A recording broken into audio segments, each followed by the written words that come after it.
Trong năm chục ai rôខ្លួនឯងប្រើបានណាគឺខ្ញុំសូមប្រាប់ពីឆ្នាំជពងវិញសម្រាប់អ្នកសរសៃខ្ចីចាគឺគាត់អាចប្រើបានជាមួយនឹងស្លឹកគ្រៃស្លឹកក្រូចចាស្លឹកគ្រៃស្លឹកក្រូចក្រូចសើចបងប្អូនណាចាអំបិលគ្រួ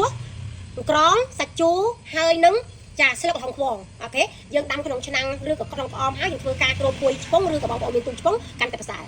អាហ្នឹងគឺវាជួយកាត់អាជាតិចំចំទៅលើករបស់យើងដៃយើងក្លៀកយើងក្លៀនយើងនឹងដាច់ក្នុងរយៈពេល7ថ្ងៃទៅ15ថ្ងៃចាខ្ញុំសូមបញ្ជាក់ណាស្លឹកគ្រៃស្លឹកក្រូចផ្លែក្រូចសើចចាអំបិលគ្រួអង្ក្រងសាច់ជូរនិងកំហុងខ្វងចាអាហ្នឹងគឺជាថ្នាំកាត់ជាំនៅពេលដែលបងប្អូនសរសៃ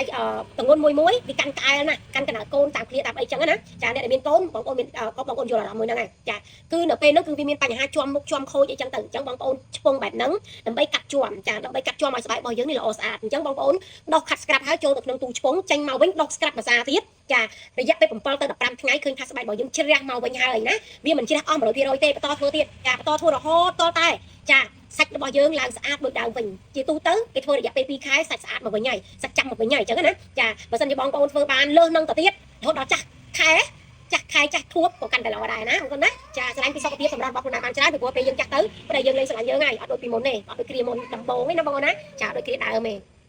សម្រាប់បងប្អូនដែលប្រើជាមួយនឹង Scrap Highlight Scrap កំប៉ុងធំនេះណា VIP នេះបងប្អូនអាចយកបានណាក្នុងតម្លៃរបស់វា$3សម្រាប់បងប្អូនយករាយបើសិនជាបងប្អូនយកដុំគិតឲ្យតែ$1កន្លះទេក្នុងកំប៉ុងតែមួយហើយសម្រាប់ Scrap នេះផងដែរគឺយើងដុសបានទាំងមុខដុសបានទាំងខ្លួនសាច់វាគឺទន់ចាសាច់វាគឺទន់ល្បាយចាអត់មានជាតិគ្រើមទេណាក្នុងសាច់ Scrap នេះមានជាតិគ្រើមទេដោយសារតែក្នុងBOនេះចាសាច់វាគឺទន់ណាចាអត់មានជាតិគ្រើមទេអញ្ចឹងបងប្អូនយកទៅធ្វើការដុសលើស្បែកមុខយកដុសលើស្បែកខ្លួនណាកម្ចាត់ជាតិពុលកម្ចាត់ដីកម្ចាត់កម្ចាត់ខ្សែជាតិខ្លាញ់ធ្វើឲ្យញឹកលេគឺជ្រាបចូលសាច់ល្អហើយវាធ្វើឲ្យស្បែកសចាសម្រាប់បងប្អូនដែលគាត់អត់ចូលចិត្តប្រើលេគឺពេលយើងដុសខាត់ទៅគឺស្បែករបស់យើងបែកទៅខ្មុំហ្មងចាគឺវា